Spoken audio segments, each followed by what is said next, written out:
அனைவருக்கும் விஜயலட்சுமியின் அன்பான வணக்கம். அனைவரையும் மைண்ட்பீட் சேனலுக்கு வரவேற்கிறேன். மைண்ட்பீட் சேனலை ஆதரித்து வரும் அன்பான உள்ளங்களுக்கு மனமார்ந்த நன்றி. பார்த்திபன் கனவு நிறைவு பகுதி முதலில் இருந்து கடைசி வரை ஸ்கிப் பண்ணாம பாருங்க. அமாவாசை அன்றைக்கு மறுநாள் பொழுது புலர்ந்ததிலிருந்து மாமல்லபுரத்து அரண்மனையில் குந்தவி தேவிக்கு ஒவ்வொரு கணமும் ஒவ்வொரு யுகமாக கழிந்து கொண்டிருந்தது.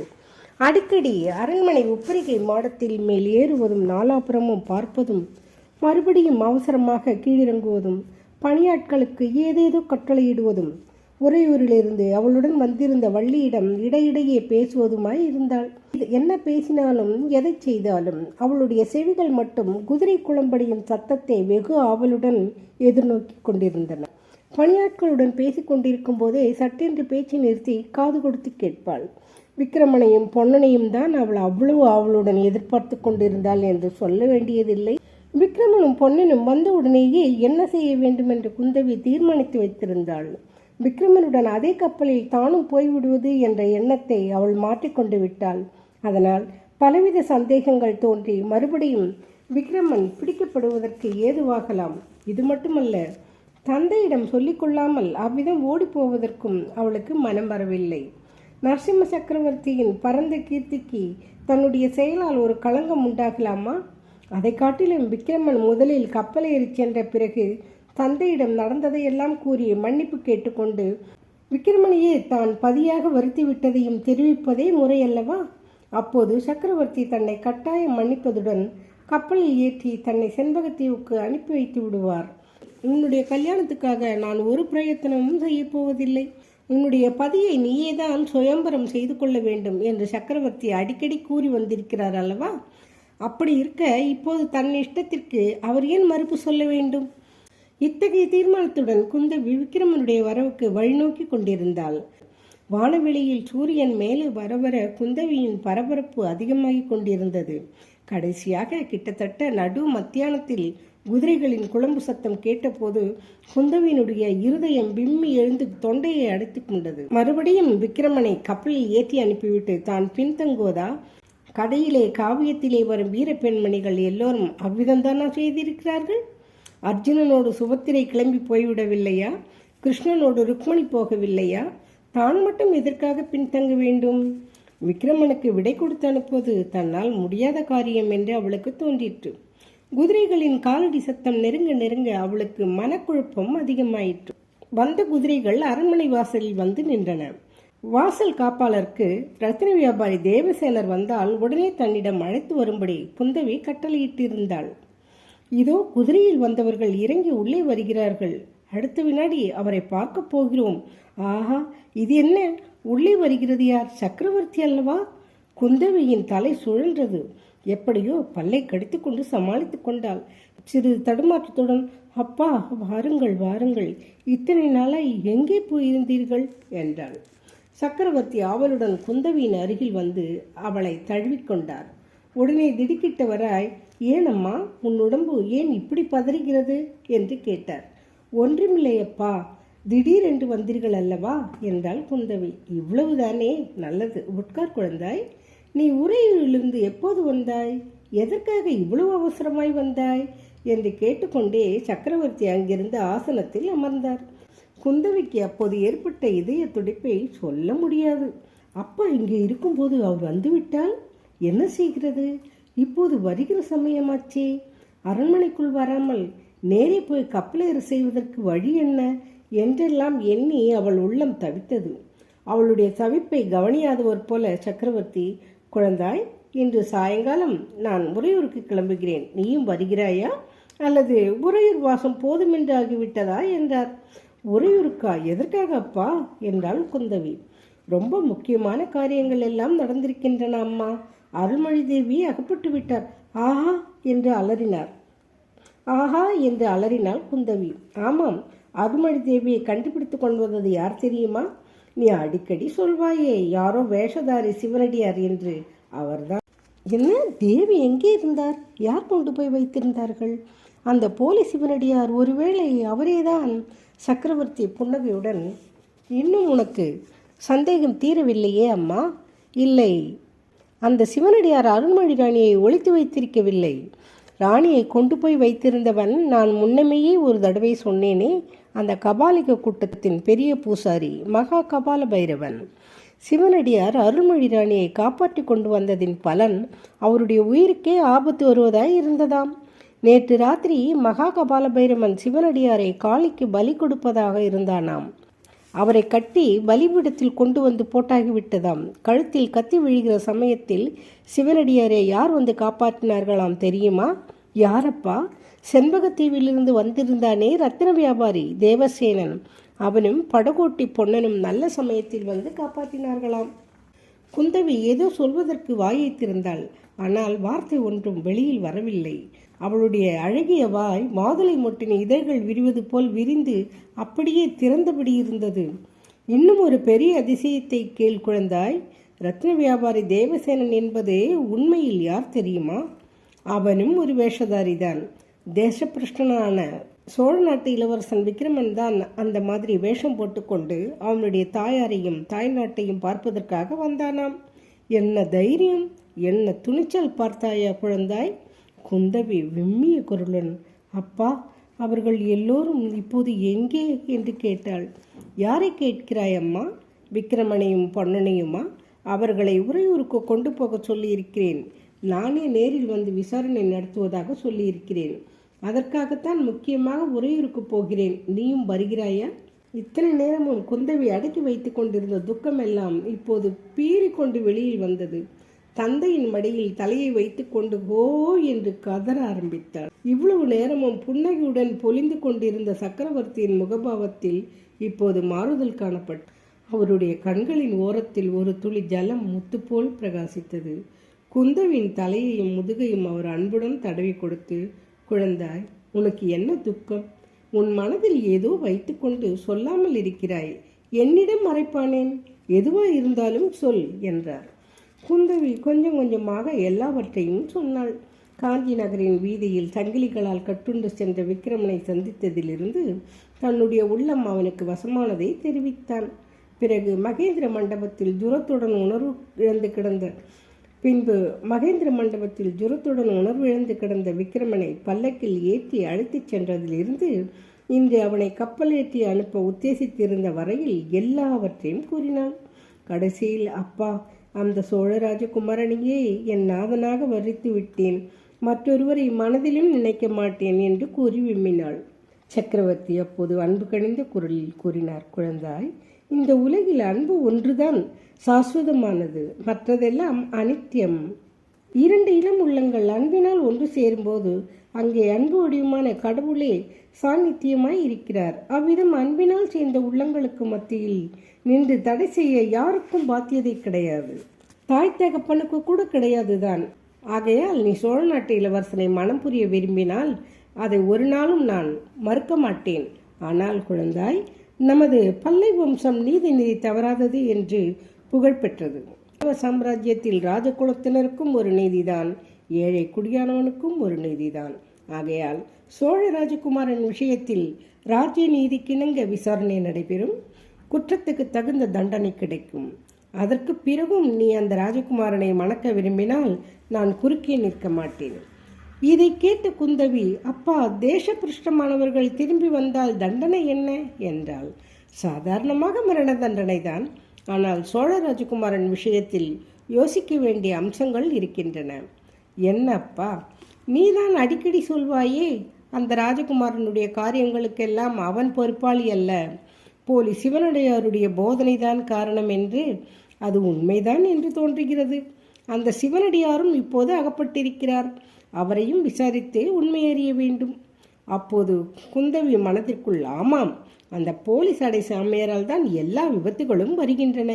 அவர் அனாவசியமாக நேற்றிரவு ஒரு ஆபத்தில் சிக்கிக் கொண்டிராவிட்டால் இத்தனை நேரம் அந்த வீரராஜகுமாரர் கப்பலில் ஏறி இருப்பார் அல்லவா என்று எண்ணமிட்டாள். அதோடு இன்னும் ஒரு விஷயமும் யோசிக்க வேண்டியிருக்கிறது. செண்பகத்தீவின் ரத்தின வியாபாரிக்கும் குதிரை கொடுத்து சோழ நாட்டுக்கு அனுப்பி வைத்தது யார்? ஞாபகம் இருக்கிறதா குழந்தாய்? அப்பா என்று வியப்பும் ஆனந்தமும் கலந்த குரலில் குந்தவி கூச்சலிட்டாள். ஒற்றர் தலைவன் வேஷத்தில் இருந்த சக்கரவர்த்தி குதிரை கொடுத்து அனுப்பித்தானே விக்ரமன் சோழ நாட்டுக்கு போனான் என்பது அவளுக்கு நினைவு வந்தது. அப்படியானால் எப்படி தண்டனை ஏற்படும் அப்பா என்றாள்.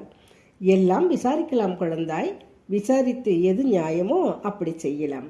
பல்லவ ராஜ்யத்தில் நீதி தவறி எதுவுமே நடக்காது என்றார் சக்கரவர்த்தி.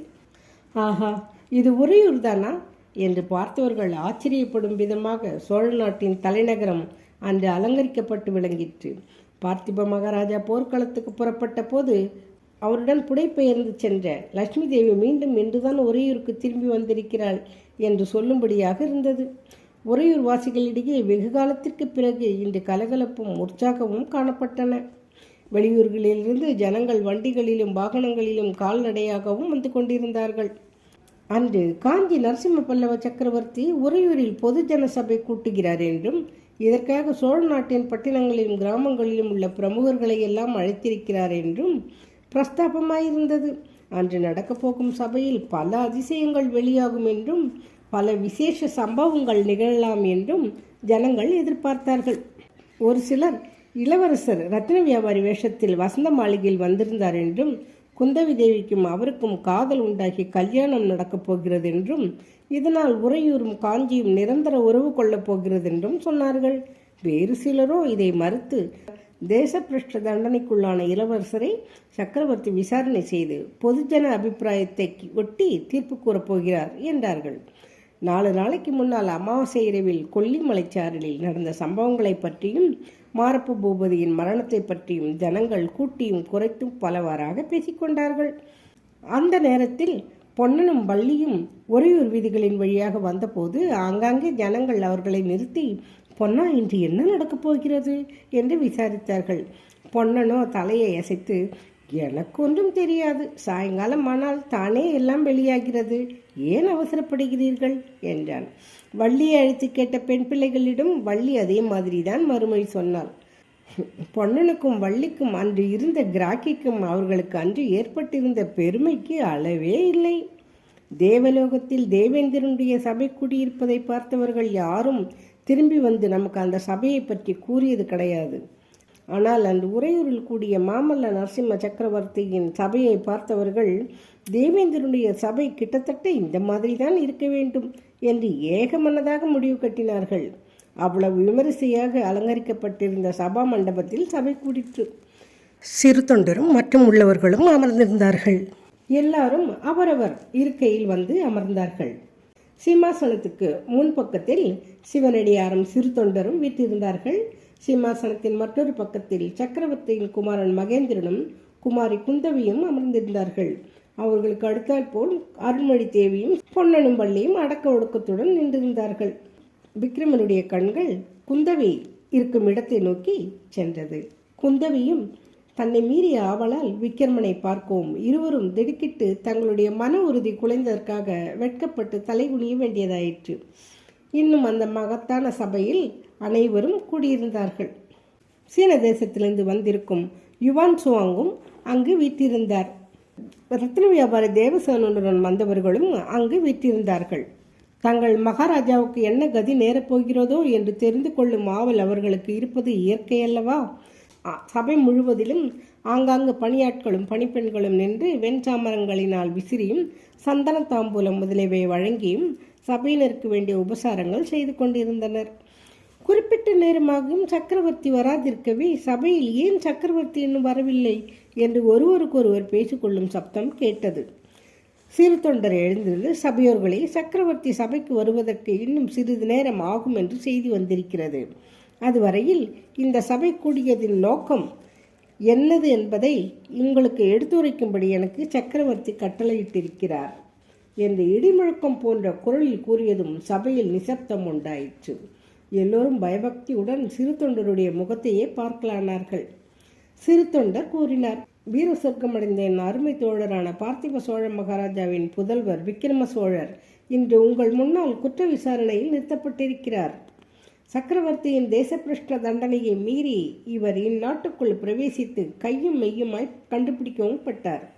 அவர் இவ்விதம் சக்கரவர்த்தியின் ஆக்ஞையை மீறி வந்ததின் காரண காரியங்களை விசாரணை செய்து உங்கள் எல்லாருடைய அபிப்பிராயத்தையும் கேட்டு சர்வ சம்பந்தமான நியாய தீர்ப்பு கூற வேண்டும் என்பது சக்கரவர்த்தியின் விருப்பம். இதற்காகத்தான் இந்த சபை கூடியிருக்கிறது. நீங்கள் அபிப்பிராயம் கூறுவதற்கு முன்னால் எல்லா விவரங்களையும் தெரிந்து கொள்ள வேண்டும். விக்கிரம சோழர் சக்கரவர்த்தியின் கட்டளையை மீறியது குற்றமானாலும் அதற்கு அவர் மட்டும் பொறுப்பாளி அல்ல. இதோ என் பக்கத்தில் வீட்டிற்கும் என் தோழரும் அதற்கு பொறுப்பை ஏற்றுக்கொள்ள முன் வந்திருக்கிறார் என்று சிறு தொண்டர் கூறியதும் சபையில் எல்லாருடைய கவனமும் சிவனடியார் மேல் திரும்பியது. அவரது முகத்தில் குடிக்கொண்டிருந்த தேஜஸை பார்த்த அனைவரும் பிரமித்தார்கள். இவர் யார்? இந்த பெரியவர் அப்பர் பெருமானோ, இறைவன் பதமடைந்து விட்டார் சம்பந்த சுவாமிகளோ, இனம் பிராயத்தவர் மகான் சிறு தொண்டரோ இங்கே இருக்கிறார். வேறு யாராக இருக்கும்? விக்கிரம சோழர் விஷயத்தில் இவர் பொறுப்பேற்றுக்கொள்ள காரணம் என்ன என்று எண்ணமிட்டனர். பிறகு சிறு தொண்டர் 10 வருஷங்களுக்கு முன் பார்த்திப மகாராஜாவின் போர்க்கோலம் பூண்டு உறையூரிலிருந்து கிளம்பியதையும் வெண்ணாற்றங்கரையில் நடந்த போரை பற்றியும் கூறினார். அப்போது ஒருவர் கூட மீறவில்லை என்பது அனைவருக்கும் தெரிந்ததுதான். இந்த சிவனடியார் போர்க்களத்தில் வீர மரணம் அடைந்த பார்த்திப மகாராஜா வீர மன்னரின் முகத்தை பார்க்க வேண்டுமென்று கடைசியாக உடலை பார்த்ததையும், பார்த்திப மகாராஜாவின் உடலில் இன்னும் உயிர் இருந்ததையும், மகாராஜா சிவனடியாரிடம் என் மகனை வீர சுதந்திர புருஷனாக வளர்க்க வேண்டும் என்று வரம் கேட்டதையும், சிவனடியார் அவ்விதமே வரம் கொடுத்ததையும் எடுத்து சொன்னபோது அந்த பெரிய சபையின் 4 பக்கங்களிலும் ஆஹா காரம் உண்டானதுடன் அநேகருடைய கண்களில் கண்ணீர் பெருக்கெடுத்து ஓடிய பிறகு நடந்த விஷயங்களை முழுவதுமாக விளக்கினார். அந்த கபால பைரவர் வாதாபியினுடைய தம்பி நீலகேசி என்ற விஷயத்தையும், அவன் செய்த சூழ்ச்சிகளையும், அமாவாசை இரவில் நடந்த சம்பவங்களையும், விக்கிரமன் தன் உயிரையும் பொருட்படுத்தாமல் சிவனடியாரை காப்பாற்ற முன் வந்ததையும் சொன்னார். இவ்வளவும் சொல்லிவிட்டு, சபையோர்களே, உங்களை எல்லாம் ஒன்று கேட்க விரும்புகிறேன். என் தோழர் சிவனடியார் போர்க்களத்தில் பார்த்திப மகாராஜாவுக்கு கொடுத்த வாக்குறுதியை நிறைவேற்றிவிட்டதாக நீங்கள் அபிப்பிராயப்படுகிறீர்களா? பார்த்திப மகாராஜாவின் குமாரர் விக்கிரமர் வீர சுதந்திர புருஷராக வளர்க்கப்பட்டிருக்கிறாரா என்று கேட்டார். அப்போது சபையில் ஏகமனதாக ஆம் ஆம் என்று மகத்தான பெரும் கோஷம் அடங்கியதும் சிறு தொண்டர், இன்னும் ஒரு முக்கியமான விஷயம். போர்க்களத்தில் பார்த்திப மகாராஜாவுக்கு இந்த மகாபுருஷர் வாக்குறுதி கொடுத்த பிறகு மகாராஜா இவரை பார்த்து, சுவாமி தாங்கள் யார் என்று கேட்டார். அப்போது இந்த வேஷதாரி தமது பொய் ஜடா மகுடத்தையும் எடுத்துவிட்டு உண்மை ரூபத்துடன் தோன்றினார். இவர் யார் என்பதை தெரிந்து கொண்ட பிறகு பார்த்திப மகாராஜா தம் மனோரதம் நிறைவேறும் என்ற பூரண நம்பிக்கை பெற்று நிம்மதியாக வீர சொர்க்கம் அடைந்தார் என்று கூறிய போது சபையிலே ஏற்பட்ட பரபரப்பை சொல்ல முடியாது. மீண்டும் சிறு தொண்டர், இந்த வேஷதாரியின் உண்மை வடிவத்தை பார்க்க நீங்கள் எல்லோரும் ஆவலாக இருக்கிறீர்கள், இதோ பாருங்கள் என்று கூறி சிவனடியார் பக்கம் திரும்பி ஒரு நொடியில் அவருடைய ஜடாமகுடத்தையும் தாடி மீசையையும் தமது 2 கையினாலும் நீக்கிடவே மாமல்ல நரசிம்ம சக்கரவர்த்தியின் தேஜோமயமான கம்பீர முகத்தை எல்லோரும் கண்டார்கள். அப்போது அச்சபையின் மகத்தான அல்லோல கல்லோலம் ஏற்பட்டது. குந்தவி தன் ஆசனத்தில் எழுந்து அப்பா என்று கதறிக்கொண்டு ஓடி வந்து வேஷம் பாதி கலைந்து நின்ற சக்கரவர்த்தியின் தோள்களை கட்டி கொண்டாள். உணர்ச்சி மிகுதியினால் மூர்ச்சியாகும் விழும் நிலைமையில் இருந்த அருண்மொழி தேவியை சிறு தொண்டரின் பத்தினி தாங்கிக் கொண்டு ஆசுவாசம் செய்தாள். விக்கிரமன் கண்ணிமைக்காமல் திறந்தவாய் மூடாமல் உருவம் மாறிய சிவனடியாரை பார்த்த வண்ணம் நின்றார். தர்மராஜாதிராஜ மாமல்ல நரசிம்ம பல்லவ சக்கரவர்த்தி வாழ்க என்று ஒரு பெரிய கோஷம் எழுந்தது. ஜெய விஜயி பவ என்று சபையினர் அனைவரும் ஒரே குரலில் முழங்கினார்கள். சிறிது நேரம் இத்தகைய கோஷங்கள் முழங்கிக் கொண்டிருந்த பிறகு பொன்னனுக்கு என்ன தோன்றிட்டோ என்னவோ திடீரென்று உரத்த குரலில் விக்கிரம சோழ மகாராஜா வாழ்க என்று கோஷித்தான். அதையும் சபையோர் அங்கீகரித்து ஜெய விஜயி பவ என்று முழங்கினார்கள். அத்தனை குழப்பமும் கிளர்ச்சியும் அடங்கிய போது இத்தனை நேரமும் சிவனடியார் அமர்ந்திருந்த இடத்தில் அவர் இல்லை என்பதை சபையோர் கண்டார்கள். சிறு தொண்டர், சபையோர்களே, நீங்கள் கலைந்து போவதற்கு முன்னால் இன்னும் ஒரு காரியம் பாக்கியிருக்கிறது. மாமல்ல சக்கரவர்த்தி தர்ம சிம்மாசனத்தில் அமர்ந்து விக்கிரம சோழரின் குற்றத்தை பற்றி முடிவான தீர்ப்பு கூறுவார். சிறிது நேரத்துக்கெல்லாம் நரசிம்ம சக்கரவர்த்தி தமக்குரிய ஆடை ஆபரணங்களை சரித்தவராய் கம்பீரமாக அச்சபைக்குள் பிரவேசித்தார். அவர் சபைக்குள் பிரவேசித்த போது சபையில் நடுநாயகமாக இருந்த தர்ம சிம்மாசனத்தில் அமர்ந்த போதும் ஜெய விஜயி பவ என்ற முழக்கம் வானலாக எழுந்தது. சத்தம் அடங்கியதும் சக்கரவர்த்தி எழுந்து, விக்கிரம சோழரை பற்றி உங்களுடைய அபிப்பிராயம் என்னதென்பதை தெரிந்து கொண்டேன். தேச பிரஷ்ன தண்டனைக்குள்ளானவர்கள் திரும்பி வந்தால் அதற்கு தண்டனை சிரசாக்கினையாகும். எனவே இதோ புராதனமான சோழ மன்னர்களின் மணிமகுடத்தை விக்ரம சோழர் இனிமேல் தனியாகவே தலைமேல் தாங்கிக் கொள்ள வேண்டும் என்றும் சிரசாக்கினியை விதிக்கிறேன். இன்று முதல் சோழ நாடு சுதந்திர ராஜ்யமாகிவிட்டது. இந்த பாரம் முழுவதும் விக்ரம சோழரும் அவருடைய சந்ததிகளும் தான் இனிமேல் தாங்கியாக வேண்டும் என்று கூறிய போது சபையில் உண்டான கோலாகல ஆரவாரத்தை வர்ணிப்பதற்கு புராண இதில் சொன்னது போல 1000 நாவுள்ள ஆதிசேஷன் தான் வந்தாக வேண்டும். நல்ல சுபயோக சுபலக்னத்தில் விக்ரம சோழ நாட்டின் சுதந்திர அரசனாக முடிசூட்டப்பட்டான். அவ்விதமே சுபமுகூர்த்தத்தில் விக்கிரமனுக்கும் குந்தவிக்கும் திருமணம் விமரிசையாக நடந்தது. திருமணத்துக்கு பிறகு விக்கிரமன் நரசிம்ம பல்லவரிடம் சென்று அவருடைய ஆசையை கோரிய போது, சக்கரவர்த்தி குழந்தாய், எக்காலத்திலும் பார்த்திப மகாராஜாவின் புதல்வன் என்னும் பெருமைக்கு பங்கமில்லாமல் நடந்து கொள்வாயாக. அதற்கு வேண்டிய மனோதிடத்தை பகவான் உனக்கு அருளட்டும் என்று ஆசிர்வதித்தார். அவ்விதமே குந்தவி அருண்மொழி தேவியை நமஸ்கரித்த போது, அம்மா, உனக்கு சகல சௌபாக்கியங்களும் உண்டாகட்டும். நரசிம்ம சக்கரவர்த்தியின் திருமகள் பார்த்திப மகாராஜாவின் மருமகள் என்னும் பெருமைக்கு உரியவளாக எப்போதும் நடந்து கொள் என்று ஆட்சி கூறினாள். விக்கிரமனும் குந்தவியும் உறையூர் சிங்காதனத்தில் வீட்டிருந்த போது சோழ வளநாடு எல்லா துறைகளிலும் செழித்தோங்கியது. மாதம் மும்மாறி பொழிந்த நிலங்கள் 3 போகம் விளைந்தன. கிராமந்தோறும் சிவாலயங்களும் விஷ்ணு ஆலயங்களும் நிர்மாணிக்கப்பட்டன. சிற்பம், சித்திரம் முதலிய கலைகள் சிறந்தோங்கின. திருமகளும் கலைமகளும் காவேரி நதிக்கரையில் கைகோத்தி குலாவினார்கள். ஆனாலும் பார்த்திப மகாராஜாவின் கனவு விக்கிரமனுடைய காலத்தில் பூரணமாக நிறைவேறவில்லை. சூரியனுக்கு பக்கத்தில் உள்ள மற்ற கிரகங்கள் எல்லாம் ஒளி மங்கிவிடுவது போல காஞ்சி நரசிம்ம பல்லவ சக்கரவர்த்தியின் மகிமையானது விக்கிரமனுடைய புகழ் ஓங்குவதற்கு பெரிய தடையாய் இருந்தது. பார்த்திப மகாராஜாவின் வீர மரணமும் விக்கிரமனுடைய வீர செயல்களும் கூட மாமல்லரின் புகழ் மேலும் வளர்வதற்கே காரணமாக